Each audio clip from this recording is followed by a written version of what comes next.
Hello, Buzz.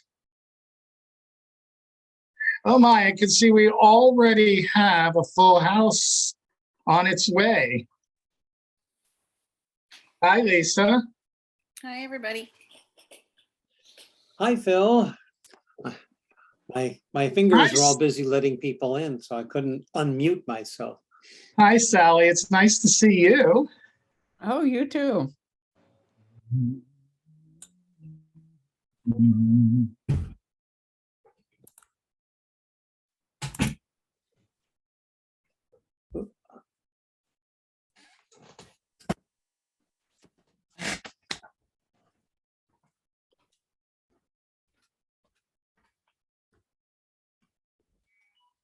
Oops.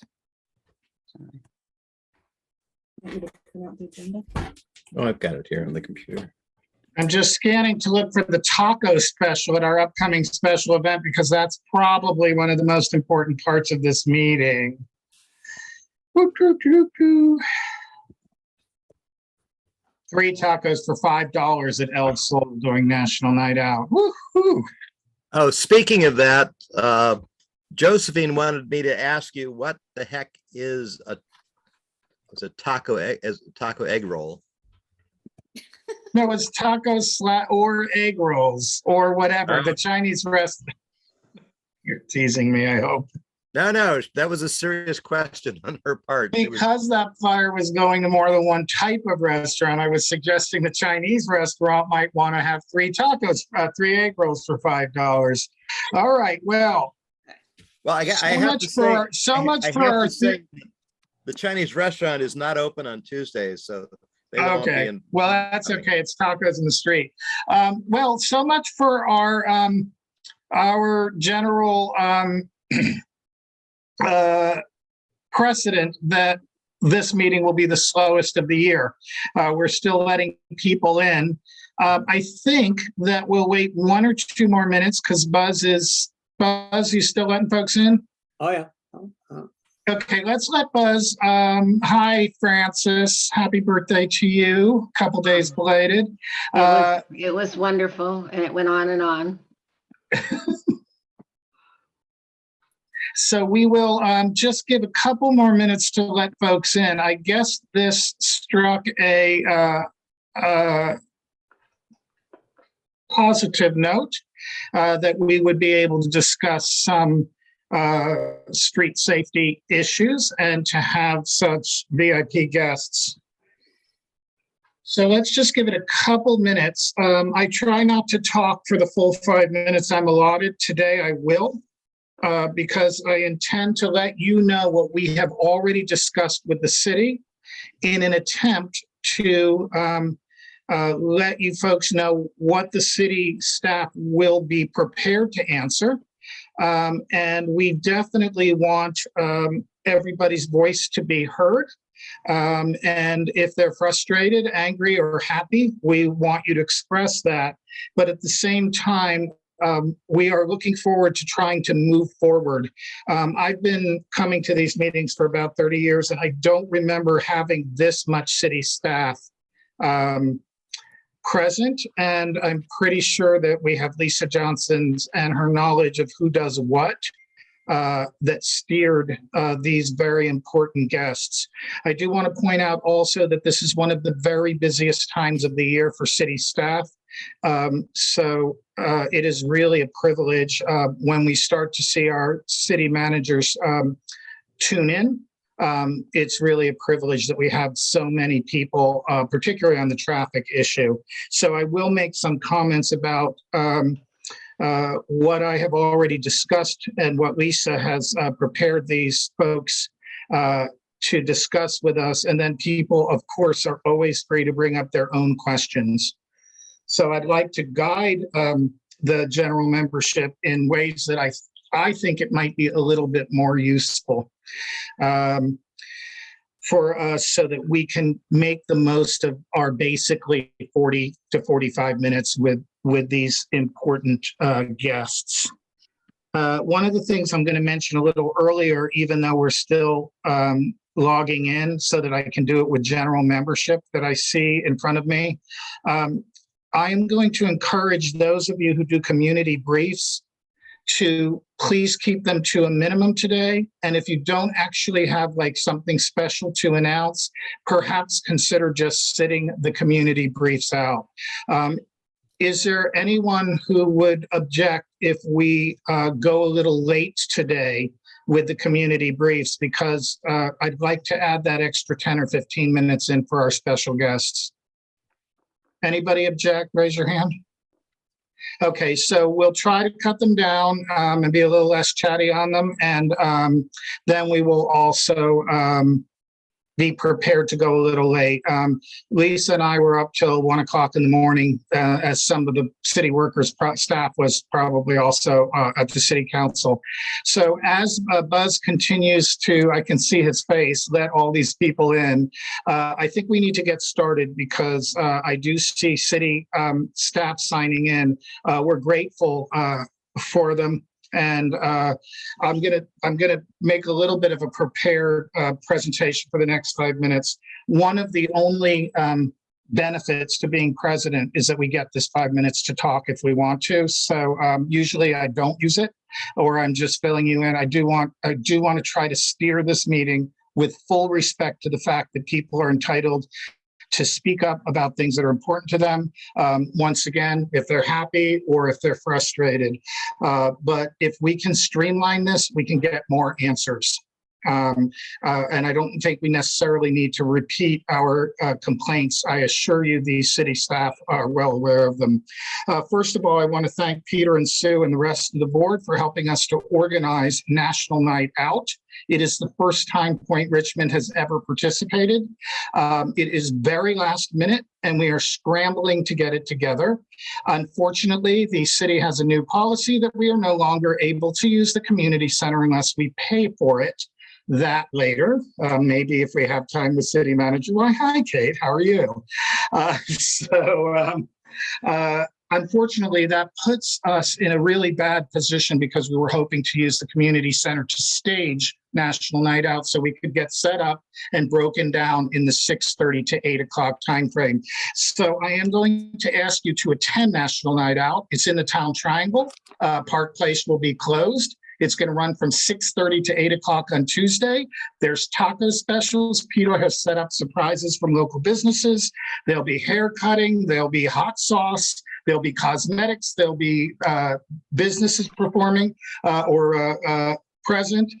Fran and the Maskers are going to do something. We've got a new business on the Town Triangle opening. It's going to be a lot of surprises and fun. There will be a children's zone with activities for the children. The librarian will be there to do story time. So it's really going to be a very brief, very exciting street party. And we are certain to have special VIP guests either from police or fire, or hopefully both. So we're still waiting to hear about that. That is in the Town Triangle this coming Tuesday from 6:30 to 8. Please come early. We're desperate for volunteers. If you're physically able to carry a chair from the sidewalk to the street, please just come. You don't have to be on a committee. Chat with your neighbors. This is a meet and greet neighborhood get together. So if you belong to a church group, organization, a condo association, please share the flyer that we will send out sometime over the weekend and just invite your neighbors to come on down and just have a pretty casual time. I want to thank Lisa again for helping us to figure out who we needed to reach out to answer the questions. The original purpose of this meeting with the city manager was to discuss the budget. Hello, City Manager Curl. Thank you for joining us. We are delighted to have you here. We were just speaking your name. Shasa Curl is with us. The original intention was to discuss the budget, but it quickly became clear that we were less interested in the budget as a whole than we were as how this budget was going to affect our community, particularly as it came to safety and traffic safety. So this meeting has shifted in that direction. And by the number of people who are signing in for a July meeting, I can see that that was the right direction in which to go. To that effect, City Manager Curl, who has probably literally 20,000 things that she needs to deal with, and I'm not exaggerating, has invited Joe Leach, who is the Public Works Director, who in turn invited Jose, I think it's your Kia, pardon my pronunciation, someone? Yeah, who is in charge of the lighting for the tunnel, which is something that's a work in progress for the last 10 years. And Ryan McLean, who is one of our traffic engineers. So we're going to have an opportunity. Hello, Director Leach. It's nice to have you. Good evening. We're going to have an opportunity to actually get answers. And I want to say this as politely as possible. There is no place for anybody to point a finger or pass the buck anymore, because all the people in charge of this are here. At the end of this meeting, over the next month or so, Lisa Johnson and I, with the help of the board, will write up a little review of what we discussed, email it into the city, and put it into public records. So one of the challenges that we're having is that a lot of these discussions have been lost. And although there is a new program called, oh, it just fell out of my head. The street safety one. Somebody help me out. Safe streets. No, well, yeah. Travel Safe Richmond. Travel Safe Richmond. Thank you, Patrick. Travel Safe Richmond is actually coming to our next meeting in September after we come back from break. So we've got a whole traffic safety thing. We also have Patrick, who's going to be speaking for 10 minutes about a very exciting and positive addition to street safety, which will be helping to mitigate the problem at the end of the tunnel alongside Keller Beach. So that's Dornan Drive as you head towards the bay. That is not a controversial project. I think it's largely supported. I made Patrick really clear, I hope not in too rude a way, the other day on the phone, how frustrated we've been when we feel that bicycle safety is the only priority or the key priority for street safety. But I do want to point out that one of the major ways we can make our streets safe is to slow traffic down. And Patrick's exciting plan will help slow traffic down, both going into and out of the tunnel. And I also made him aware that the frustration, because I think it's fair, is to see whether or not we can use some of the funds for that project also to expand to help on the other side of the tunnel, which is our hotspot in our community. So I wanted to make sure that nobody was I hijacked Patrick the other day on the phone, and I apologize for that. But I wanted to make sure that none of our city staff were hijacked by having people throw concerns or anger at them, and they just don't know what's going on. So we also will ask for a moment from Director Leach to talk about the Keller Beach sewage problem, or progress on the Keller Beach sewage project. So I just want us all to be honest. If you're frustrated or angry, or taxpayers, we have $1 million worth of public servants sitting in front of us right now, and that's literal. So they are skilled. And they are also working with the city council that directs their moves. So sometimes maybe the choices they would make as individuals in the private sector might be quite different from what the city council is directing them to. So I thank you for letting me take this full time. I want to jump right into the meeting because it's such a busy agenda. So let's call to order. Oh, I should have done that first. So sorry. That was 10 minutes ago. Does everybody agree we can start 10 minutes ago? Okay. Sorry about that. Do we have a beat officer for the police report today? I don't see anybody has joined yet. I did reach out to Lieutenant Stonebreaker earlier in the day just to see if somebody was going to be able to join, and I did not hear back. So I was just on the north and east call, and there was an officer on that, and I know there was a bunch going on. So this is different from the old days. We don't have really dedicated beat officers that we know and who know us. So they try to come if they can, but it's not a secret. We're understaffed right now. Charmaine, did you have a question? Can we do the approval of June minutes, please? Oh, I'm sorry. I didn't read because I had the paper turned over. Can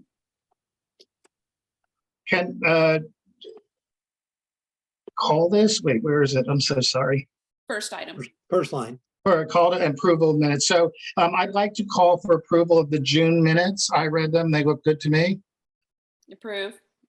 Approved. Approved. Okay, thank you for parliamentary procedure, Charmaine. I'm so excited about these people that I'm really beside myself right now. Margie is away, That's right. so I think, do we have a treasurer's report? I'm doing double duty. Okay, thanks, Buzz. So the treasurer's report, we got a couple of new members this week or this month.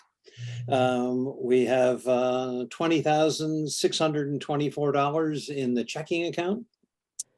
We have $2,489 in the PayPal account. And we have 103, this is the membership part. They have 103 paying members. Awesome. Thank Thank you, you. Buzz. So let's see how far below. I can't believe it. I'm accidentally right on time. So now I would very much like to welcome with sincere and excited enthusiasm our relatively new, or certainly new to our PRNC meetings, City Manager Curl. Shasa Curl has a lot of balls in the air right now. This is one of her busiest times of the year, I believe. So we are extremely grateful that you were here and that you actually compiled your staff so that we could try to get quick and easy answers to our questions, or at least we can learn where we can go to get those answers. Welcome, City Manager. I believe you were going to start by commenting on the budget a little bit. Yes, so thank you, everyone. I really appreciate you inviting us and providing an opportunity for us to check in with you. I have had the privilege of serving the Richmond community for over 15 years.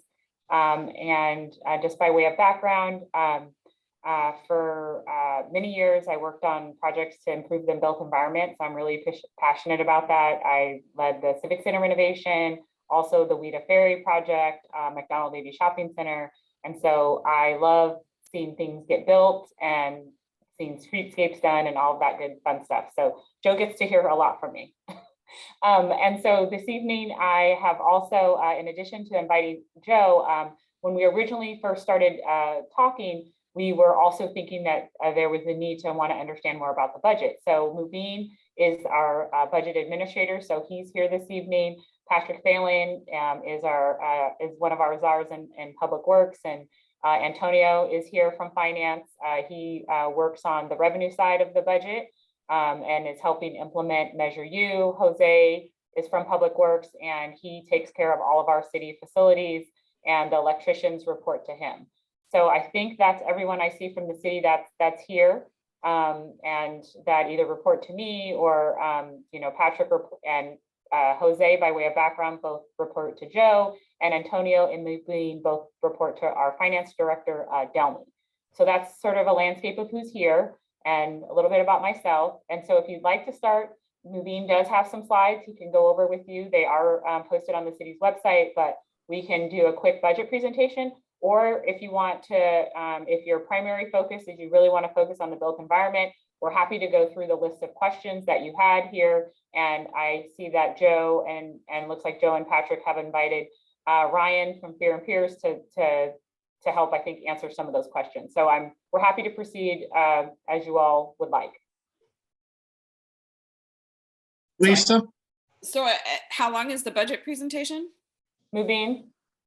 That will be about like 10 minutes at max. Let's put that towards the end if we have time. And that's because I know like the one big primary thing that a lot of people kind of want to get info on is street safety in particular, and kind of understand where the processes is. excuse me, and timelines around those, and how things would get prioritized in the city down the road. And then if we have time at the end, we'll follow up with that budget. Sounds good. Okay. Okay. Lisa, do you want to guide this because you're a policy gal? I just hung out with her earlier today at Castro. No, we did a For tour. those of you who don't know what Castro, it's one of our encampments. So that's why I have Oh. my mountain hardware attire on. So I Trust me, it's in our neighborhood and we see the residents of Castro on a daily basis and okay, all well, night long. we're working on it. Okay. Yeah. Okay, so should we hand it over to Joe, Lisa? Yeah. And Joe had the list of, I had sent an email around to staff, kind of an overview of kind of. That's not this is not an overview, Lisa. This is a very comprehensive list. Very detailed and But guided in the detail. I'm going to jump in real quick because I'm not in the habit of ever correcting Lisa Johnson's numbers. But in her email, she said there were several emails to the city concerning traffic safety. I have spent literally hours going through dozens and dozens of them going back to 2014. So I want to say, and I know Peter worked on it, June is in Georgia. She's with us. She's got a whole committee working on it. So I do want to say we will be presenting to the city a backlog or a review of the conversations, the meetings, the petitions that have been signed, so that, Joe, you have ammunition. If the city council tells you that they're unaware of our concerns, we will present to you, because you're been here only a couple of years, the background history on this. Yeah. And So back to Joe. Yeah, go ahead, Alicia.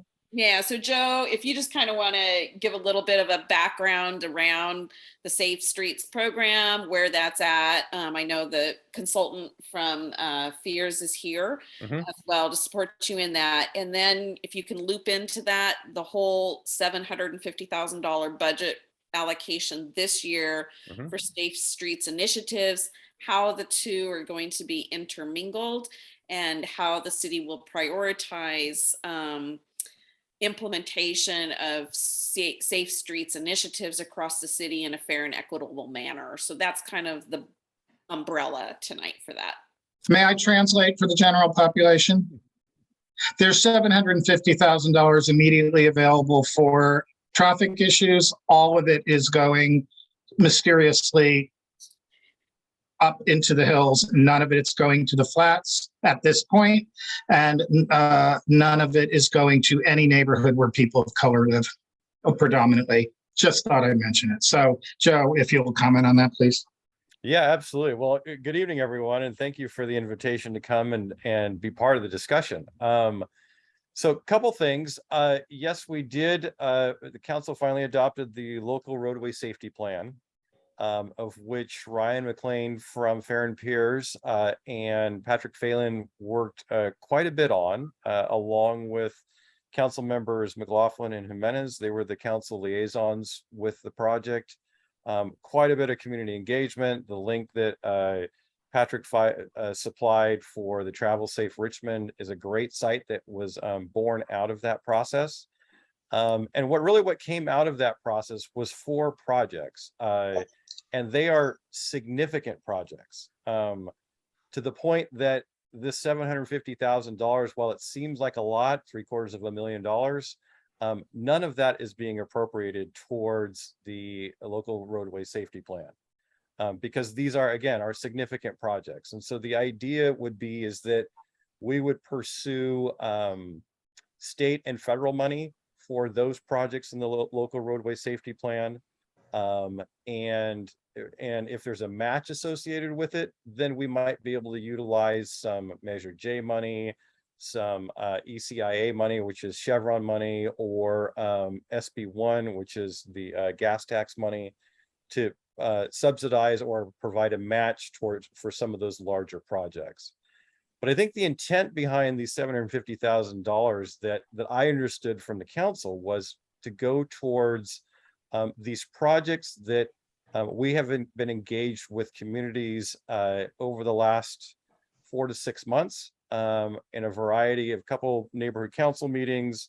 And that started with citizen complaint forms and then elevated to preliminary studies, and kind of coming to those meetings with a few solutions. And now we're at the point where bringing those to council and saying, so here's some implementation strategies for these specific areas that we've had public engagement on. And in conjunction with the 750,000, we understand now that it's going to be a bigger need. And so I think the idea that I said at the council meeting when that was presented was, come one, come all, bring your issue, bring your community engagement. We want to be able to get as many of these things on the table, understanding that we'll most likely not be able to fund all of them. But my approach is, let's figure out an implementation strategy, and then we can figure out funding. I mean, they do go hand in hand, but the need is going to be significant. I think we understand that. The other thing that will be really helpful in this process is we've engaged Fair and Pierce to help us develop a streets master plan. And part of that strategy is taking a look at all of these traffic requests and needs that each of the neighborhood councils come up with, and as well as other stakeholders, businesses may come up with their own in various areas of town, and kind of put that all into a master plan and figure out a prioritization process and then an implementation strategy. So hopefully that gives a little bit of the groundwork as to how we're approaching this. So at this point, we're looking for the community to provide us their requests and potential solutions.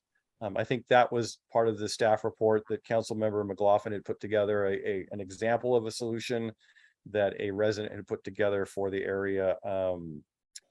It's around Carlson Tehama. So understanding that, we'll have to go through, depending on the nature of the safety issue, we'll go through for, an element of analysis, because those are requirements by the law and the highway safety code. So there's things that we have to do on the technical side to kind of implement traffic safety requests, but those would all be part of an engagement process with the community. So with that, I will pause on that particular issue and field any questions or clarifications that you might. Director Leach, can you share the timetable for our neighborhood and other neighborhoods to try to respond with our historical, pardon me, my mother was an English teacher, historical or ongoing concerns in our specific neighborhoods? Is there a time frame for that? Yeah, I mean, just not to be flippant, but the sooner the better. We're wanting to take both a recommendation and implementation strategy to council in early part of October. Okay, I do want to point out that it seems that our city council people might have gotten the jump on this by coming to you with the concerns of their specific constituency in their districts, but forgot to tell the rest of us that we were supposed to participate in this. So I think that's one of the reasons why there's a lot of frustration. And I can completely understand that. I think the concerns that were presented at the time, I think that started with the conversation last summer around sideshows, and then it kind of expanded from there. So I mean, I'm not at a place to kind of, I think what we're realizing is now that we've got an appropriation of money specific to this issue, now that we can develop a strategy to kind of figure out how to process it. But appreciate your comments. Lisa, do you have any questions that you'd like to lob? Or should we open this up maybe to the membership a little bit? Yeah, no, I think he's pretty much covered it. I think the big thing will be, you guys will be coming forward with the recommendation to the council in October with this particular pot of money, which, as we know, 750K does not go very far.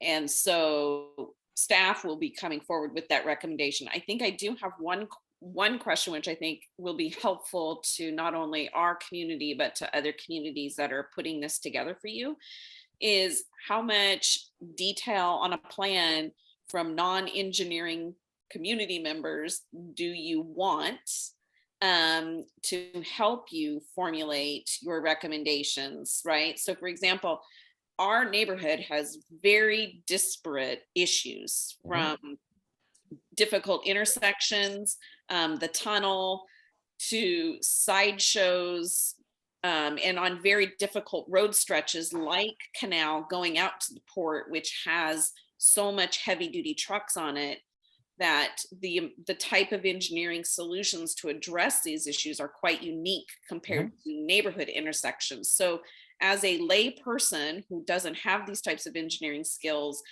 how do we facilitate putting that request together for you to do this? You know, I think the best, I mean, we're not expecting, you know, traffic engineers to come up with traffic engineering solutions for the city to process.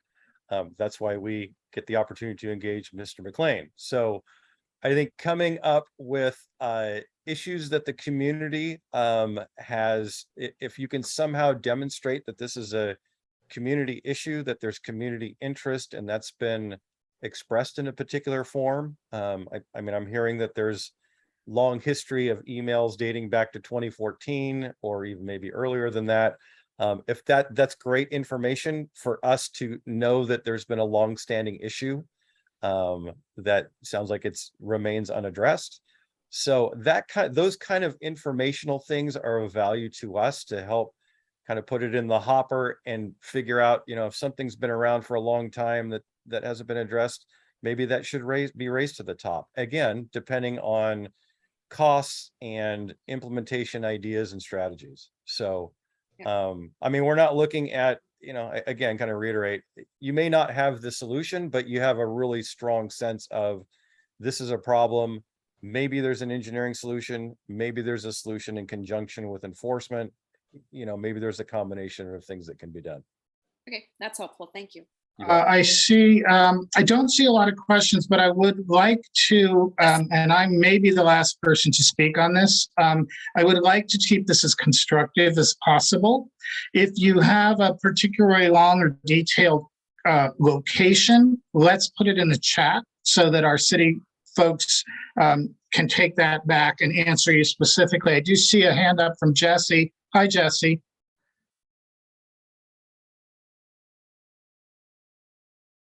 You're muted, Jesse. Thank you, Philip. So I don't know, I had trouble getting in, so I only got in while you and Lisa were commenting. I heard your comments. So I just want to clarify that sideshows are now considered to be by the city council actually a problem and not just a cultural celebration, and that part of what we will be addressing is how to mitigate them. I missed a little bit, I'm sorry, but that's important to be looking at, you know, leaping out of the way all the time downtown Point Richmond when people are spinning donuts and stuff. I think you described it as playing a game of Frogger, Jesse. Yeah. And we're the frogs. Yeah, for speeding too, speeding through the point as well now the last few years. Frogger. I don't know if some people may not be old enough to remember that game, but yep. Oh yeah, great game. And, yeah, and by the way, Philip and Lisa, oh my God, you're so articulate. I just was blown away. Thank you. And you too, Joe. I don't know you, but I'm impressed. Well, thank you. I think that the short answer is, if again, add that to the list of issues that you want to be addressed. If you have specific locations, I'm sure that the police department has record of people calling in about sideshows. So that data probably exists in their database, but if you want to highlight that to us, that would be helpful as well. You know, can I ask a general question? Is there another word? I mean, it's not a sideshow if a single car comes and spins around and around in front of the plunge or in front of by the triangle. What is that called? Just spinning donuts? Reckless driving. Yeah, that, of Thank you. course. but- So It's if I still may- illegal, yeah. So may I But it- please make a brief comment, Ms. West? So I understand that sometimes the city council meetings, there's lots of dialogue. And so, and sometimes I think based on the dialogue, I think maybe for the last I would say for the last couple of years, I think maybe staff they didn't really know maybe what the expectations were.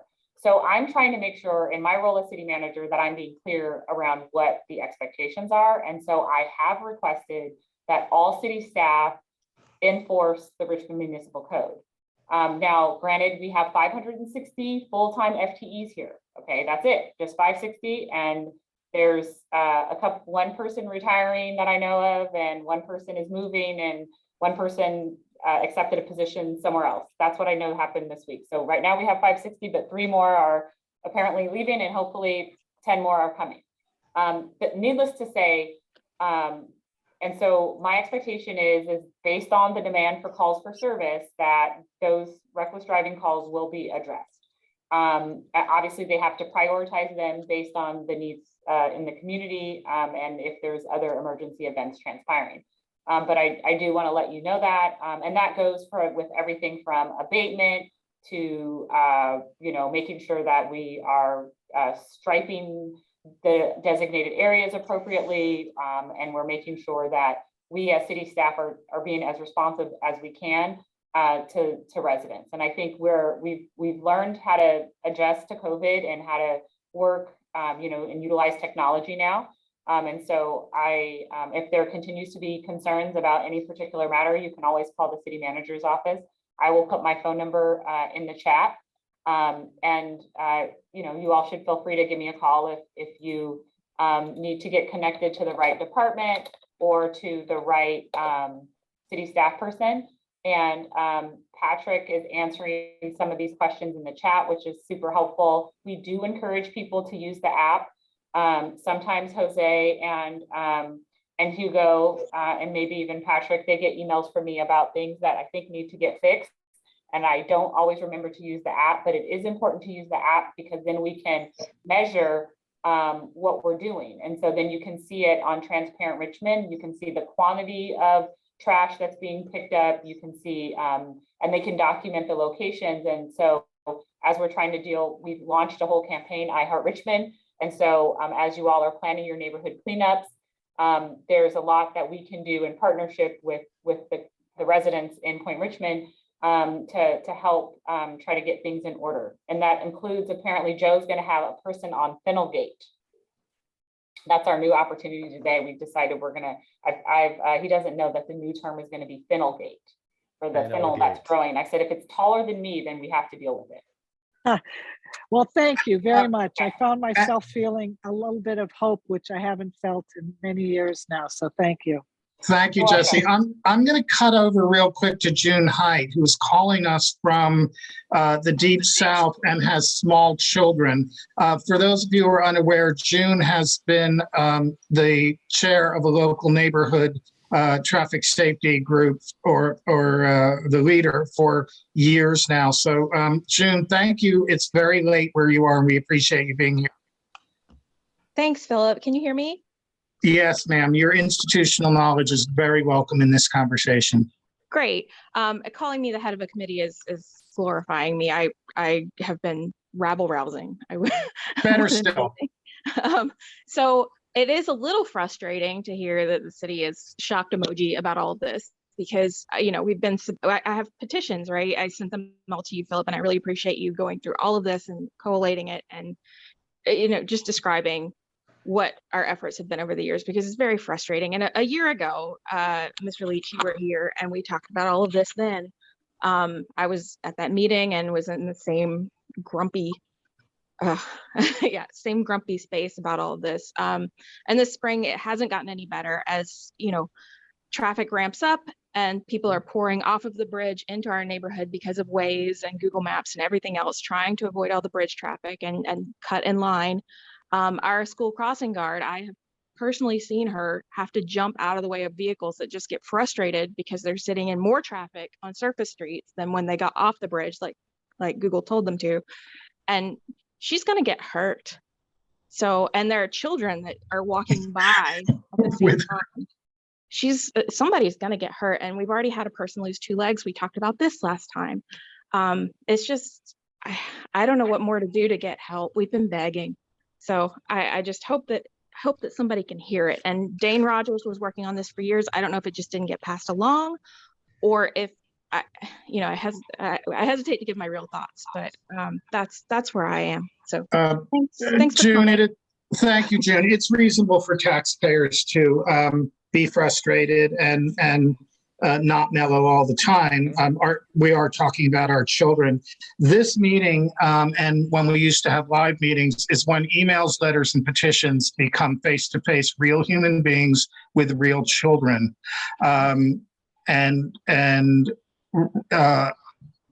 And real concern about our community.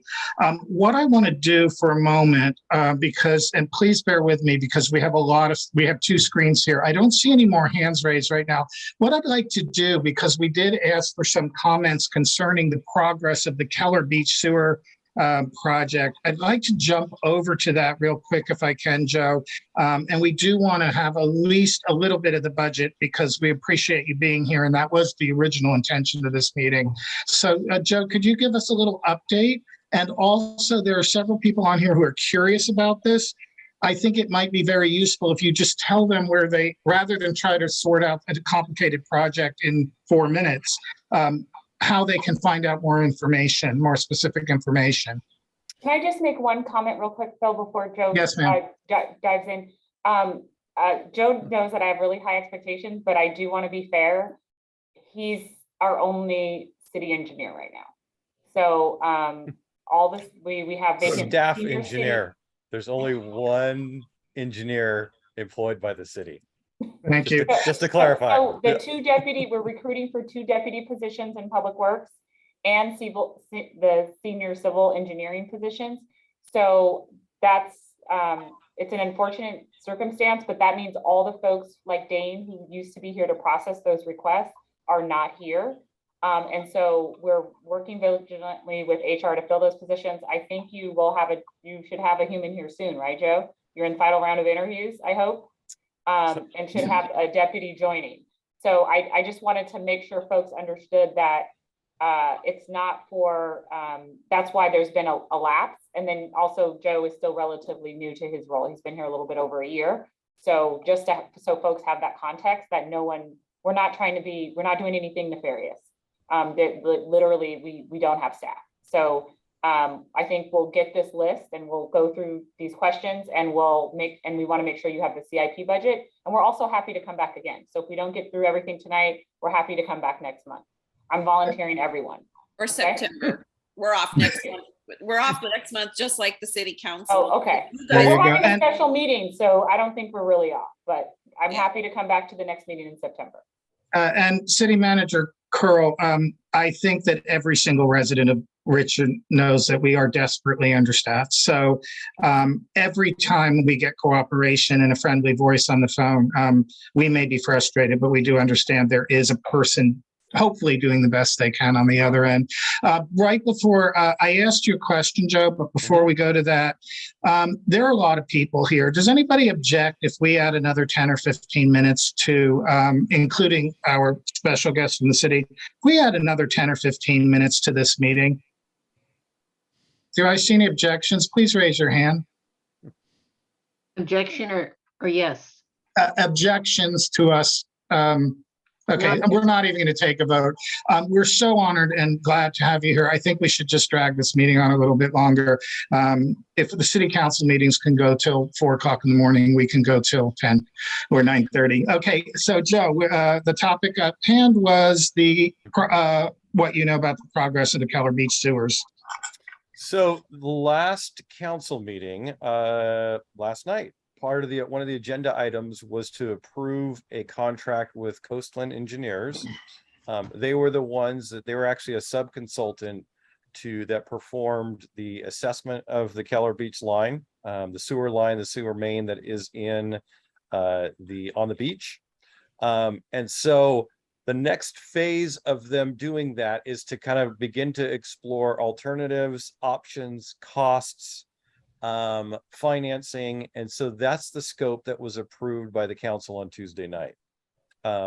You all will be provide opportunity to be engaged in this process, because we know that this is a big deal, incredibly big deal. I mean, to the point that we have clearly a building moratorium in your area, but it's not only a big deal for city staff and the council and for you, but it's also a big deal for the environment, the Bay, and all the stakeholders associated with that. So I think the timeline on it is that the study is going to take, if I remember correctly, around 6 to 9 months. But really what comes out of that study is preliminary design as to what and how and where the new sewer alignment will be, how we're getting it from existing houses into the sewer, how the sewer is going to get through the development and ultimately into the Keller Beach sewer lift station. Thank you, Joe. I'd like to I'd like to present a question that I was asked. Would there be any improvement or review of the fire hydrants up in that area, which are apparently, which I'm told are possibly insufficient, particularly because the hills are difficult for the trucks to reach? Or is that a totally separate issue? That is a completely separate issue, and I'm glad that it is, that we're not mixing sewer and hydrants. But that's a very positive thing. I think, quite honestly, as we move through this process, we will be having discussions with East Bay Mud to let them know about the alignment alternatives that we're looking at. If they want to come in and provide upgrades to their system at the same time, so that, you know, we're destroying streets once and not multiple times consecutively, we'll afford them that opportunity as well. Thank you, Joe. Okay, may we have a brief, and we appreciate that we have budget. Naveen, are you able to give us like a little brief overview of the budget? And then maybe Shasa, you can comment on if you see a particular effect to our specific neighborhood on that budget. Sure, I can do that. Shasta, do you have a response to your part? Okay, good, awesome. So this is the presentation that we presented to the council on June 21st, when the budget was adopted for the fiscal year 22-23. And this is the overview of the presentation. We'll talk about the proposed 22-23 balanced budget. We'll talk about the revenue and expenditure assumptions, proposed operating transfers out, adjustments made to balance the budget, general fund reserve level and non-general fund budget, capital improvement budget, and talk about fiscal challenges, as known as fiscal headwinds, and we'll have some questions. So we do have only just a few minutes for this. So, sure. Okay. So I'll just move along. So we first, for draft budget was on May 3rd with the surplus balance of $28,000. Then we went back to the council on June 7th with a surplus balance of $4.5 million. And then we proposed a balanced budget on June 21, 2022. And these are some of the revenue category assumptions. I'm not going to go through like each item, but these are out they're published for your information. And if you still have some questions, you can feel free to reach out to us, send us an email, or give us a call. Then these are the estimated revenues for the fiscal 22-23, with the total of revenues of $207 million in total. And the major revenue streams are property taxes, sales and use tax, and utility users tax, and then other taxes. Again, the line item detail is shown here for your information. And these are the expenditure, the general fund expenditure assumptions. And again, I'm not going to go through all of these since we don't have time, but you can find this online and ask us questions if you have any. Here is the slide for the total expenditures of the same amount as revenues, $207 million almost. And again, here the major categories of expenditures are salaries and benefits, and pay, which is like 78 million salaries and wages, and about $67 million in the benefits. And the expenditures are increasing from the prior year by about 5.8%. Then here is a list of operating transfers out. Operating transfers out are general funds contribution to other programs and services. Sometimes these are mandated by some initiative, by a voter approved initiative or some state regulation. And in some cases, council's approval for subsidizing another program. And general fund is contributing about $12 million to other funds and programs. And here is the list. And this is the slide where which includes some of the major initiatives that a council approved, which includes the class and comp implementation and cost of living adjustment for public safety, including about $7.4 million. Then we are living in a hyperinflation economic environment, which may have a negative impact on cities' services. To prevent the negative impact on the services, we budgeted about $1.4 million, which is 5% of the total other non-salaries and benefit expenditures. And then we allocated about $1.5 million for citywide legal services and Point Mulati operating expenditures for about $1 million. And we also allocated additional paving index investment, sidewalks, I'm sorry for the typo here, and also for traffic safety, about total $1.7 million. And Housing First initiative has about $425,000. Reparations, equity and inclusion, $250,000. Literacy fair, $5,000, and short-term emergency housing interventions for about $100,000. So the total initiatives, key inclusions were about $14 million in 22-23 fiscal year budget. Non-general fund budget. So city has general fund, and then we have like other categories of like non-general funds, and a total about $232 million were approved in other funds, which also includes capital improvement projects for about like $37 million. And I will share the link where you can find all the budget, operating and CIP listed for the current year and for the prior years, all at one place, and you can study, you can download from the website. This is the capital improvement budget broken out by the type of fund. We have, as I mentioned, we have about $37.3 million allocated, and these are the major funding sources for those projects. And you can see like the major is engineering grants for about $14.5 million. Then we have outside grants. That's another fund. We have about $8.6 million in that fund.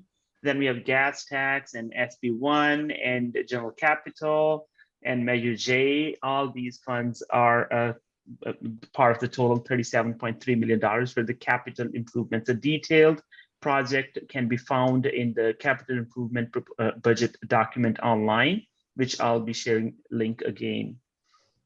And this is section talks about some of the fiscal headwinds or the challenges that the city has. We inform the council that, you know, we are budgeting about $7.4 million in cost of living adjustments and class and comp, study implementation costs of $7.4 million. And we're also estimating, we also budgeted about estimated vacancy saving of about $8.3 million in salaries and benefits, which is approximately 6%. So these are two comparative numbers to each other, offsetting numbers to each other. Then we also informed the council about the unfunded liabilities, pension cost Unfunded liabilities are about $367 million. And then we have other post-employment benefits of about $102 million unfunded liability. And we also informed the council about the challenge of deteriorating infrastructure. And as an example, we showed the declining paving condition index in the city. Right now, it's about a PCI is at 60, and with the current level of investment in the index, in 5 years, it will decline to 51. So, and I think we are talking indirectly about this issue in this meeting today, mainly. We also talked about the city's risk reserve were underfunding, comparing to what actuarial studies are suggesting us for workers' compensation and for general liability, which is a concern, which we need to actually be careful about it and not basically, a fund according to the actuarial studies, just so there are no unplanned, if there are any unplanned liabilities, that city has capacity to pay off those liabilities. So this is one of the challenges that the city has.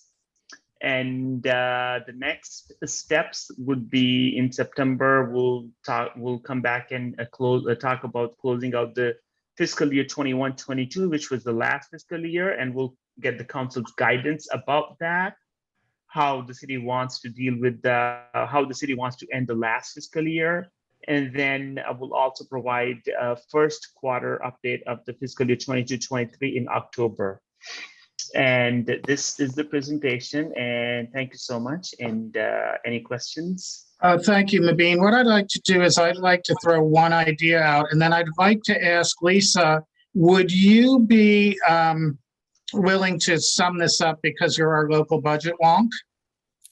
And I also do want to point out that Patrice has had his hand up. I do apologize. We will get to you. I missed your hand because I've got a lot of screens going on here. And then I'm also very grateful for Patrick. We'll get to you then. My question, Shasta, and I don't know to whom it goes, is if we could have, it's pretty difficult. We've got hundreds of millions of dollars worth of pension debt. Can somebody say a word about that? Because my private messaging is going crazy.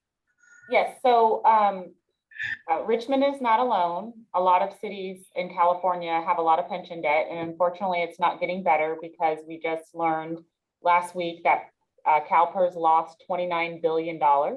And so the numbers that you saw in this presentation were developed in advance of CalPERS releasing that updated information. So that means the city's contribution rates in terms of what the actuarial reports indicate will be changing. And so we're going to need to increase our contributions to CalPERS. And we anticipate that we will receive additional information in August in our actuarial reports, and we will be coming back to the city council with updates in September. Luckily, we have been, it's essentially de facto because there are these vacancy savings. We're positioned to be able to withstand as what Mubeen refers to as the headwinds due to the vacancy savings. But we also, because of inflation and the need to, there's been a lot of conversations. We're actively negotiating with public safety right now to update their MOUs. And so we are going to need to make increases in compensation to reflect the current market to retain staff. And so that's what we're working on. We have a collective bargaining process that we have to go through with the council and with the bargaining units. And so although we are definitely feeling these constraints, we are I feel that we're relatively speaking, we're in an okay position. We're fortunate that we have a diverse economy in Richmond. Everything from Chevron, which provides 30% of our overall revenues, to we have businesses like Costco and HelloFresh, Pacific East Mall, all the things that are great, that make our community great.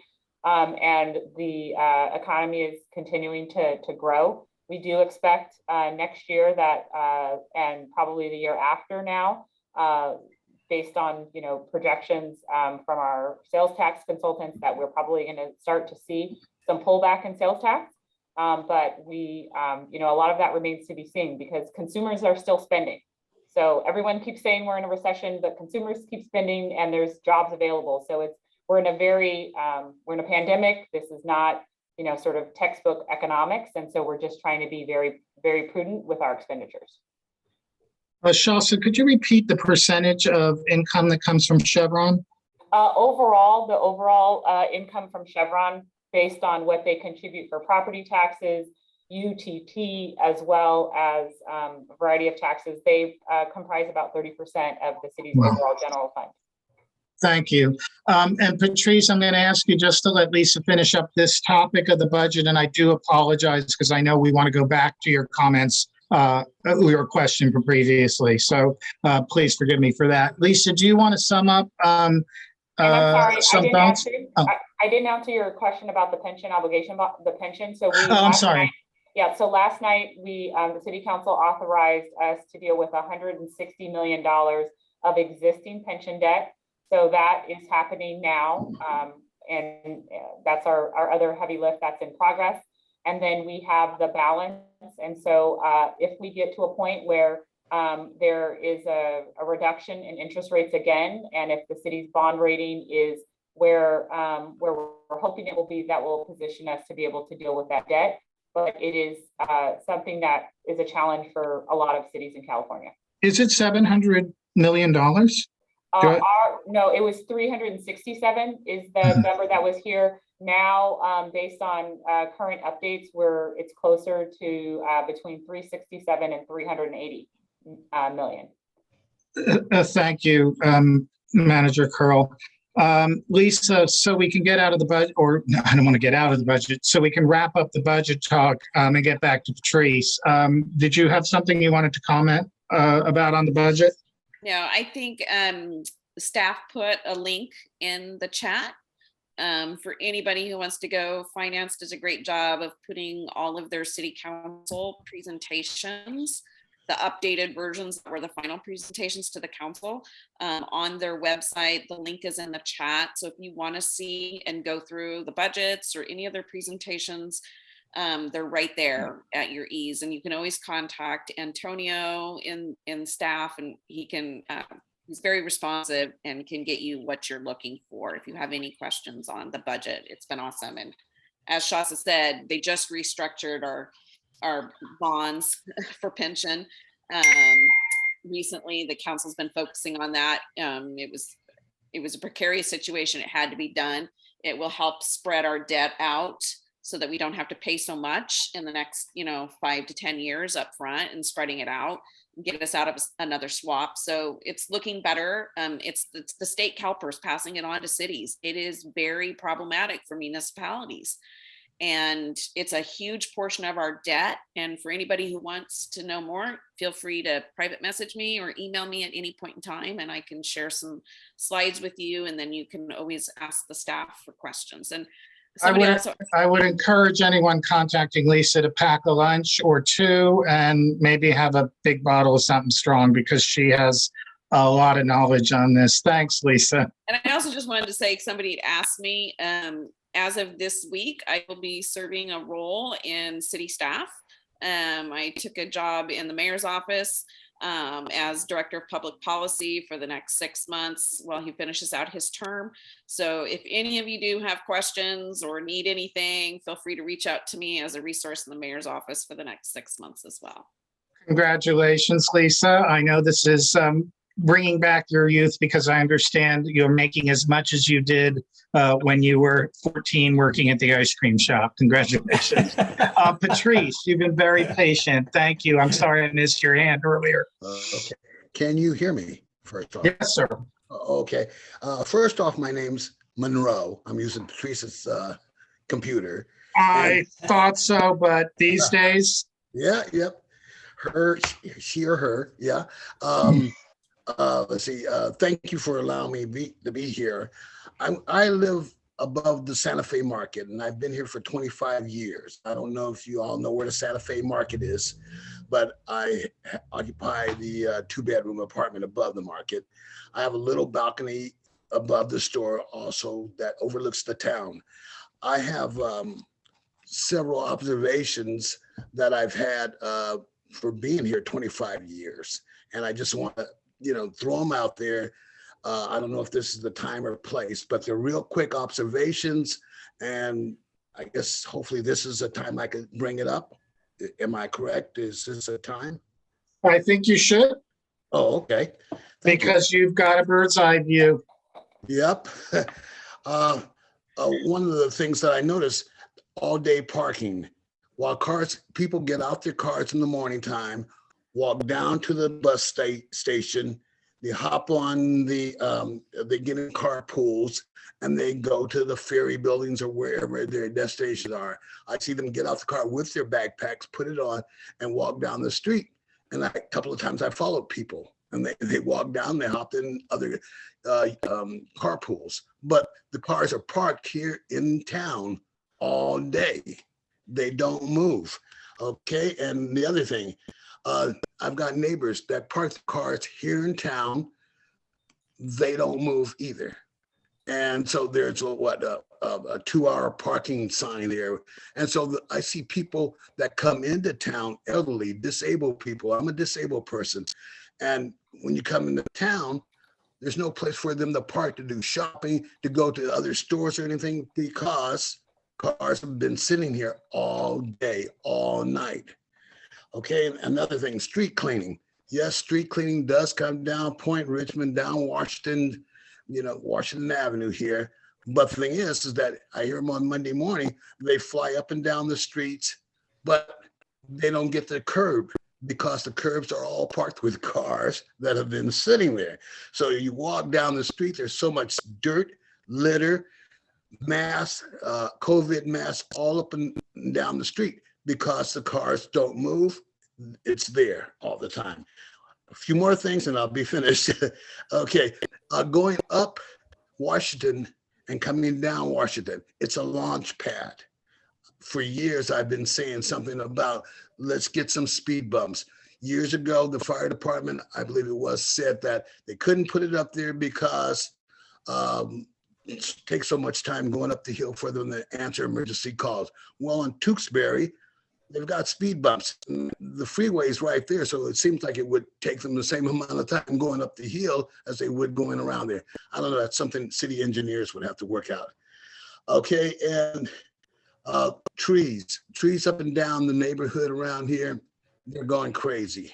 I've stopped two different times during the winter time where the tree on Washington and West Richmond, it knocked down the power cable, where the power line came into the street, sparks and everything, had to stop the cars, and the fire department came out and stopped people. And the last but not least, sorry folks, is that in the triangle, I think there need to be poop bags like they have at the park, where people just let their dogs go through and do it on there. And some people don't have poop bags.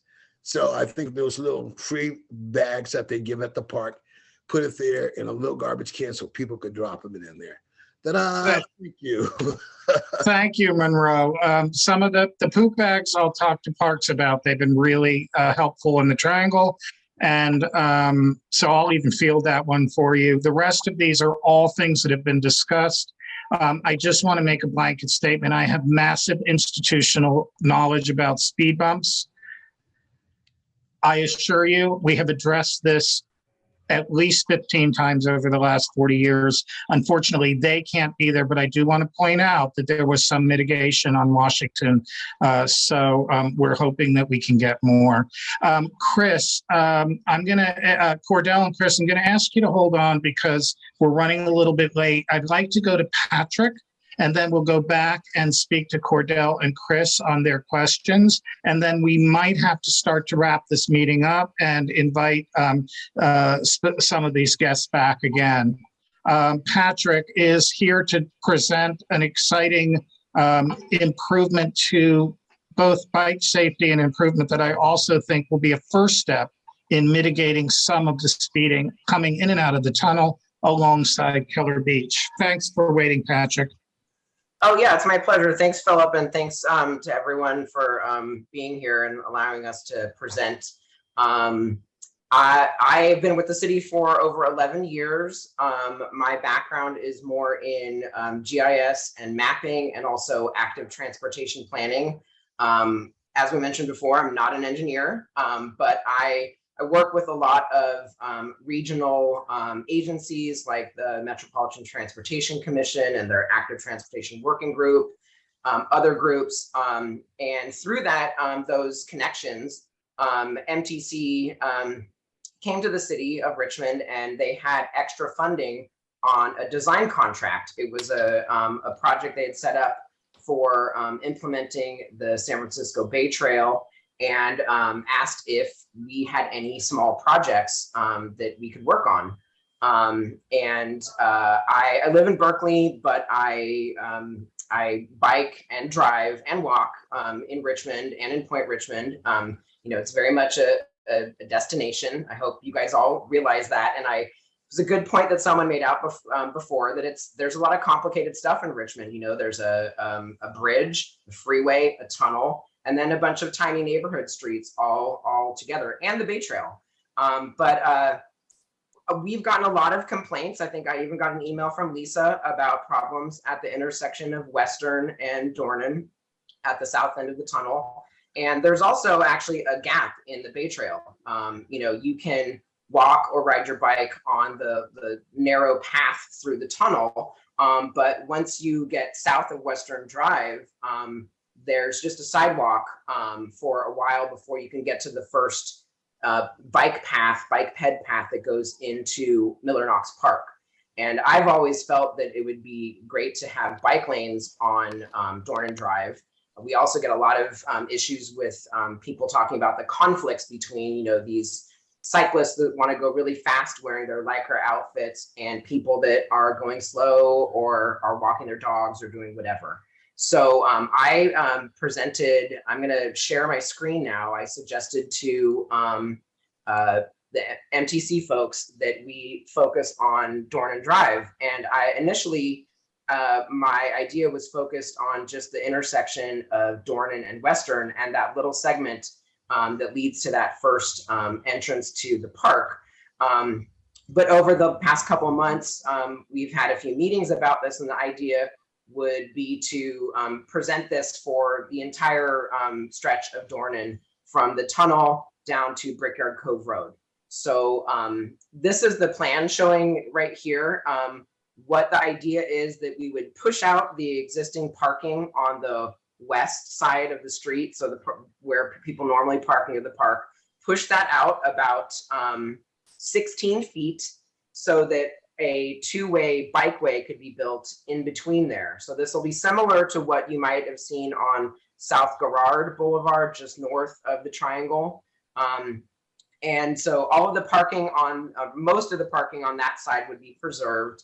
And then there would be a much narrower space for people to drive.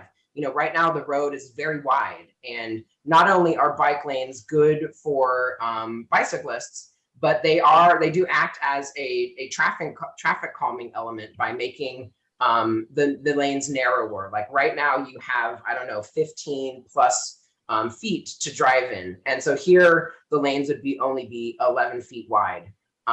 We've discussed this with the park district, and everyone's decided that the minimal amount of parking that sometimes happens on the uphill side of the road is not necessary.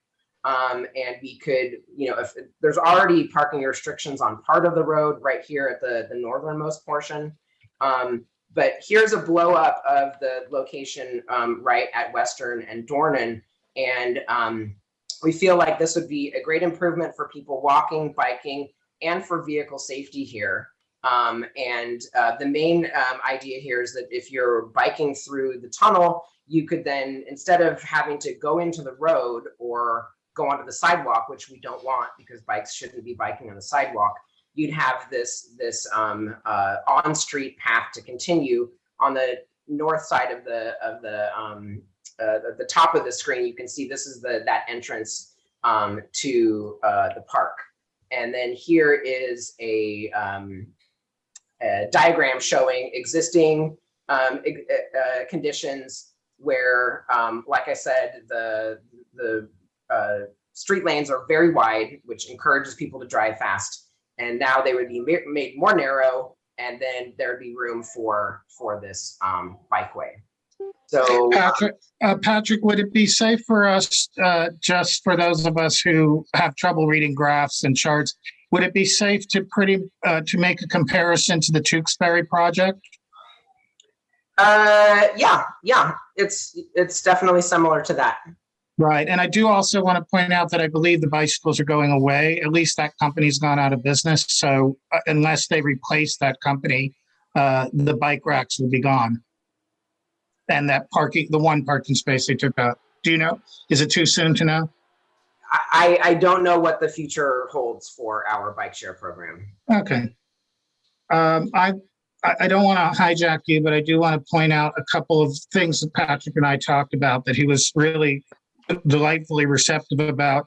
Just to jumpstart, in case anyone has concerns, we did talk about the possibility that the first parking spots would be handicapped. There are currently no handicapped spaces, so that people who have handicapped placards would be able to access Keller Beach more easily. And Patrick was super enthusiastic about that. And so, did you have more to discuss on the project, or did you want to open it up to questions, Patrick? I'm ready for questions. Okay. First, let me ask if Chris, was your question concerning this project? No, it's slightly different. It's more of a question for Director Leach, but I just make one comment there. I drive this road very frequently because the trains are so bad on Canal and Cutting. So I typically go from Seacliff. I live over in Seacliff. I go along Dornan Drive. It's a pretty drive anyways. I will note that on the busy park days, of which summers and hot days, it gets very, very busy with parking on basically both sides of the street. What I notice is that the cars, there's a lot of kids and a lot of people jumping out of those cars on both sides. You would hope the kids would open up their door on the curb side, but that's not the case. They will jump out, come around the corners. So I love the idea of slowing the traffic down. I love the idea of having a better bike lane. I rode a lot with my son, who's 8. But the only problem is I feel like the cars traveling the road, even at a reduced speed, would essentially be forced much closer to the side of the parked cars, just giving you a lot less time to react if a kid comes out from between the cars or opens a car door. So that would be my only comment on that. And then I have a separate comment on something else, but I can wait. We'll go back to you, Chris. We'll get back to you. Patrick, do you want to comment or just take that in? I understand your concern, and that's definitely true. I think the general idea is that this whole environment will encourage people to drive more slowly, and I think there's a lot of benefits to this situation that might outweigh that potential problem. I'm grateful, Patrick, that you really sat through a rant on the telephone with me the other day as I went from excited about this project to a little bit frustrated about what's happening on the other side of the tunnel. I assure you that rant was one that was shared by my computer, or I wouldn't have mentioned it. When this type of funding comes up, we do see that you've already expanded it from just the corner to the whole sort of stretch. How can we try to utilize this engineering funding to try to address the whole tunnel on both sides? Is there just not enough money, or did it have to be specifically Bay Trail related? I think that the community is a little bit perturbed that we've been begging for engineering solutions for years, and then it seems bicycle oriented again. Could you comment on that? Yeah, Phil, I understand that issue and that concern, but like I mentioned, this is kind of what I do for the city. I'm very connected with bike programs and funding sources. And so, yeah, this funding source was specific to the Bay Trail, and it was a small amount. And Philip, I did go back and ask my colleagues at MTC if they could add this to it. And they said that the contract for this is exhausted. And it's also my opinion that the concerns that the neighborhood has brought up about local streets is something that we should work on. And we don't need to rely on a small Bay Trail planning fund from MTC to address those. So I don't think it's going to be that easy to incorporate lighting in the tunnel and traffic calming on the north side in something that has already been designed and completed. You know, this project, the contract for that has already been exhausted. So Thank you. I'm very happy. It sounds like you took what you could get quickly, and we're grateful for that. I think. Does anybody have any more questions for Patrick or comments? Because what I'd like to do, because he mentioned the tunnel lighting, is I'd like to go to Chris's question after we're finished with Patrick. And then I would like to go back to talk about the tunnel lighting project. Then we'll go to Cordell, and then we will thank our esteemed guests. Oh boy, there's lots of hands here. Okay, so let's start with Peter. And please excuse me, I had no way of seeing who's went up first. So we have Peter, Mary, and Bruce in that order, please. Yes, I have a question. I know that in most cities, it's illegal to ride a bicycle on a street, on a sidewalk. Is that the case on Dornan? I know that I think the idea of a bike lane is a good idea. I ride my recumbent trikes down there all the time, and they're a little wider than a bicycle, so they're no fun riding on the sidewalk. Anyway, that's it. But bikes are not supposed to ride on the sidewalk. I have to admit, I'm not versed in the actual legality of it, but it's certainly not anything that the city wants to encourage. Well, but in fact, it's quite, the bike lane is officially Dornan Drive along Girard alongside the plunge. That is the official bike lane, currently also up Cutting, and of course through the tunnel. In the best of all possible worlds, so people the portion of the road between Richmond Ave along the plunge, that was rebuilt to meet standards for a class 1 path. So it's not a sidewalk. It's not 4 or 5 feet wide. It's 8 or 10 feet wide. And that's, I don't want to say you can't ever ride a bike on concrete, but there's we try to make a designation, a difference between a sidewalk and a multi-use path. The multi-use path can be made of concrete. It can be in the location of a sidewalk, but it needs to have the width that is appropriate to share space between bikes and pedestrians. Thank you for clarifying that. Mary Lee, hi. Yes. Hi there. I walk in the Millernauts Park regularly, particularly on the weekends. And I think you should come out and spend a couple of weekends just observing and noting what happens when families from all over Richmond, because there's a beach, they are drawn to this park. They park next to the sidewalk. They pull out their tents to keep the children and everybody, out of the sun. They pull out their picnic baskets. They pull out 2 or 3 children who are hopping around, all excited on the sidewalk. These are big families, some of them, and the cars are loaded with stuff for a day at the beach. Now you're envisioning these cars are going to be sandwiched between bicyclists that are speeding along and traffic that's speeding along. I think, on paper, your plan looks really beautiful and articulate. On Tewksbury, it clearly works, but I can't imagine what these families are going to do. Because they can't, that is, if you got little kids and a lot of gear, to be with those kids on the beach and to be safe. And sometimes it's grandma and everybody else who's coming. And if it's hot in the city, they really want to be at the beach. So I can't imagine how they're going to, they're going to park all this stuff in the bicycle lane. And then there's going to be an accident. There's going to be, it's a collision made to happen.